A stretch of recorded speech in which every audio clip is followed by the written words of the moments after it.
Bienvenue sur Life AQ avec Lisa, votre présentatrice. J'espère que vous allez très bien. C'est un grand plaisir de vous avoir sur la toile. Pour tous ceux qui visionnent cette vidéo, vous êtes là très bienvenue. Abonnez-vous surtout et faites partie de Life AQ avec Lisa, votre présentatrice. C'est un grand plaisir de vous avoir encore, mes amis, sur cette vidéo sur la toile. Alors, je viens dans cette vidéo cet après-midi, lorsque vous visionnez cette vidéo, vous qui la prenez en cours, pour partager quelques idées avec vous dans cette vidéo très simple et très instructive en ce qui concerne la politique en Côte d'Ivoire. Et donc, le sujet serait à propos du parti leader du professeur Mamadou Coulibaly et aussi du discours magistral très impressionnant que Madame Nathalie Yamb a eu lorsqu'il y a eu cet événement de la rencontre Afrique-Russie. Et après, je vais aussi parler un tout petit peu de l'une des vidéos de notre sœur ou notre opposant, si on peut le dire ainsi, de Gouza, qui a parlé encore du tribalisme. Et donc, toutes ces vidéos-là, l'actualité de toutes ces vidéos, de toutes ces personnes qui ont fait les vidéos sur les réseaux sociaux se rejoignent un tout petit peu.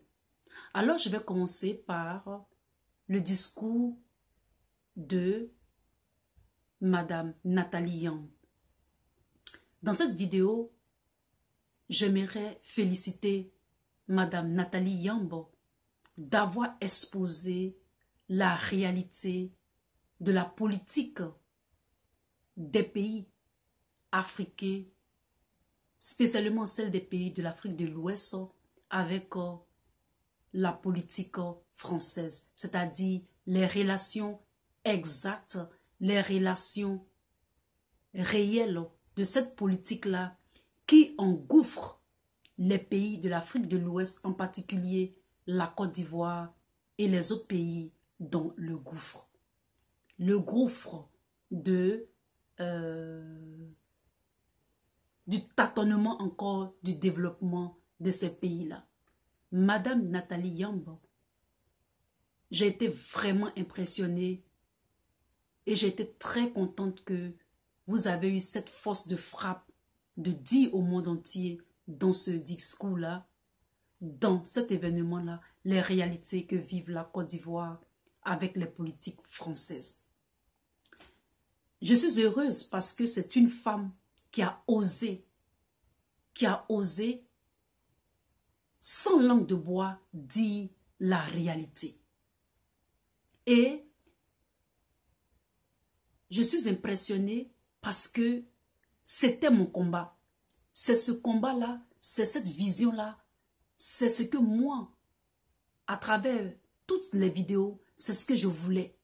Et aujourd'hui, dans votre vidéo que vous avez fait à propos de cet événement de la rencontre Russie-Afrique, vous avez dit ce que je pensais, ce que j'avais en tête. Et j'ai été très, très, très heureuse. Alors, je vous tire mon chapeau, chapeau bas, Nathalie Yamb. Parce que je me disais toujours que, et je me dis toujours que, lorsque un politicien en Côte d'Ivoire ou dans les pays limitrophes qui ont encore des relations avec la politique française, si un d'entre eux dit ce qu'il pense, parce qu'arrivé à un certain moment, il faudrait taper le poing sur la table pour dire non. Il faut des relations gagnant-gagnant. Il faut vraiment des relations gagnant-gagnant. Les relations, nous allons toujours les avoir. Mais ces relations aussi doivent maintenant être profitables pour nous, la nouvelle génération. Pour nous, la nouvelle génération, le monde n'est plus bipolaire, comme je le dis. Le monde est multipolaire. Et tout le monde a besoin de tout le monde. Il n'est plus question que nos politiciens ont encore ce raisonnement-là, ce raisonnement archaïque de la corruption, des coups bas, ou encore d'être déguisés en marionnettes, en clowns, pour les intérêts autres que les intérêts de leur population, les intérêts de leur propre nation. Ceci étant dit, j'ai aussi apprécié dans la même mesure le professeur Coulibaly. Professeur Coulibaly, j'ai été très contente de votre discours sur votre vidéo à propos de ce qui s'est passé avec M. Ouattara, c'est-à-dire de la genèse jusqu'à l'avènement de M. Ouattara à la magistrature suprême de la Côte d'Ivoire. On ne peut pas tronquer l'histoire de la Côte d'Ivoire. L'histoire de la Côte d'Ivoire est encore fraîche. Elle est fraîche, cette histoire-là. On ne peut pas la tronquer. Je suis heureuse que vous êtes revenus encore, puisque grâce à vous, nous sommes rentrés avec vous dans cette vidéo, dans les dessous de la politique ivoirienne. C'est-à-dire vous êtes un acteur qui était prêt de tout ce qui se disait derrière les portes que nous, l'audience, nous, la nouvelle génération, nous ne voyons pas, puisque nous n'étions pas au parler avec vous. Mais M. Mamadou Coulibaly, votre discours m'a beaucoup plu. Parce que effectivement, le concept de la xénophobie, le concept de l'ivoirité, le concept de la ségrégation, des tribus, etc., etc., a émergé, est noté en gras, ou bien a été noté en gras, ou en rouge, ou en gros, grâce à cette introduction de la carte de séjour en Côte d'Ivoire. Parce que avant que le concept des cartes de séjour n'arrive en Côte d'Ivoire, on ne parlait pas de xénophobie, on ne parlait pas d'ivoirité. Le concept de la xénophobie, du tribalisme, de l'ivoirité. En anglais, le mot c'est underline, c'est-à-dire ça a été souligné. C'est là que ça veut dire que c'est sorti parmi tant de concepts dans la politique en Côte d'Ivoire. Et ceci, c'est grâce à la carte de séjour. Et donc, M. Ouattara est effectivement l'auteur. C'est-à-dire l'auteur de celui qui a permis que les concepts comme la xénophobie, le tribalisme, l'ivoirité soient mis en gros caractère dans la politique en Côte d'Ivoire. Parce que effectivement, comme vous l'avez bien mentionné dans votre vidéo, lorsque ces cartes d'identité-là qui ont été partagées pour que M. Nana Houphouët-Boigny gagne, et lorsqu'après il fallait les retirer, ces cartes-là ont créé la zizanie entre nos frères du Nord et ceux des pays limitrophes. C'est pour cela que Soro parle de Boubou. Et donc voici vraiment l'origine de cette histoire de Boubou. Les policiers allaient se garer devant les mosquées. Les gens qui faisaient leur commerce tranquillement étaient contrôlés sur les routes. Les policiers, les gendarmes les arrêtaient sur les routes. Et ça a commencé à diviser. Ça a réellement commencé à diviser. Et tout ça là, c'est grâce à M. Ouattara. Donc l'histoire de la Côte d'Ivoire est tellement fraîche. Cette histoire-là est fraîche. On ne peut pas la tronquer, on ne peut pas la diluer. C'est la vérité. C'est réellement la vérité. Lorsque je vais terminer par une cyberactiviste du nom de Gouza, parle de tribalisme dans les partis, mais je dis c'est faux. Monsieur Laurent Gbagbo est bêté. La plupart des gens qui le suivent ne sont pas que des bêtés, mais il y a des gens du Inzing Komoé, de l'Ouest, de l'Est, ceux de Bassam. Ils ne sont pas bêtés.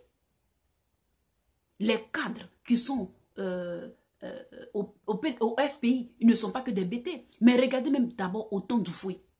Les Dona Fologo. Est-ce que c'était une histoire de bêtés? Est-ce que c'était une histoire de Baoulé? Est-ce que c'était une histoire de Sénufo? Mais non. Vous, Gouza, aujourd'hui, lorsqu'on regarde vos vidéos, quand on regarde vos vidéos, quand on regarde les commentaires, on voit que même ce sont des gens qui sont de certaines régions qui vous suivent sur les réseaux sociaux. Est-ce que vous allez me dire le contraire? Quand on regarde le nom de tous ceux qui vous commentent, ils ont des noms à caractère nordiste. Ça veut dire quoi? Vous êtes en train de parler de tribalisme, mais dans vos vidéos et dans vos commentaires, sous vos vidéos, on voit qu'il y a un certain nombre de personnes qui ont des noms de connotation du Nord qui vous suivent et qui vous apprécient. Mais lorsque ces personnes vont sur nos vidéos, ils nous insultent. Vous voyez que vous ne pouvez pas tronquer l'histoire de la Côte d'Ivoire. Le tribalisme dont vous parlez, la xénophobie dont vous parlez, des partis, des clans, actuellement au gouvernement, il y a réellement du clanisme. Ça a été reconnu par les institutions internationales dans le gouvernement de M. Alassane Ouattara. Donc, ne nous faites pas croire que vous nous apprenez des choses nouvelles sur ce soleil de la Côte d'Ivoire dans le niveau politique. Vous ne nous apprenez rien. Au contraire, vous faites de nous apprendre quelque chose. Les partis politiques ne sont pas toujours des partis de xénophobie ou des partis, je dis de xénophobie, plutôt des partis tribalistes ou de népotisme. C'est pas vrai. Est-ce que vous êtes du Nord? Pourquoi vous défendez M. Alassane Ouattara alors? Pourquoi vous défendez le RHDP? Vous voyez que vous n'êtes pas dans la logique. Donc arrêtez d'intoxiquer les internautes. Arrêtez d'intoxiquer les gens sur les réseaux sociaux. Les partis politiques ne sont ni népotistes, ni tribalistes, ni xénophobes, ni ivoiritaires. Vous comprenez, Madame Gouza? Et donc, c'est cette vidéo-là que je voulais faire. Partagez-la. Je vous dis de partager nos vidéos. Commentez-les. Impliquez-vous. Soyez impliqués, comme le professeur Mamadou Coulibaly le veut, pour nous les jeunes. Personne ne viendra faire ça pour nous. Il faut que nous nous impliquions. Il faut partager les vidéos. Il faut qu'il y ait des vues. Ce sont des vues pour la nation. Ça nous montre, nous qui faisons les vidéos, que vous appréciez et vous vous impliquez. Il faut que nous soyons ensemble. Il faut que nous soyons unis pour que la vérité triomphe. Pour que nous puissions émerger réellement. Pour que les richesses de la Côte d'Ivoire sont partagées. Peut-être pas à pas égal, mais tout le monde peut avoir et vivre dans le bien-être. C'est ça qui est la réalité. Je vous remercie et à très bientôt. C'était votre Lisa. Bye.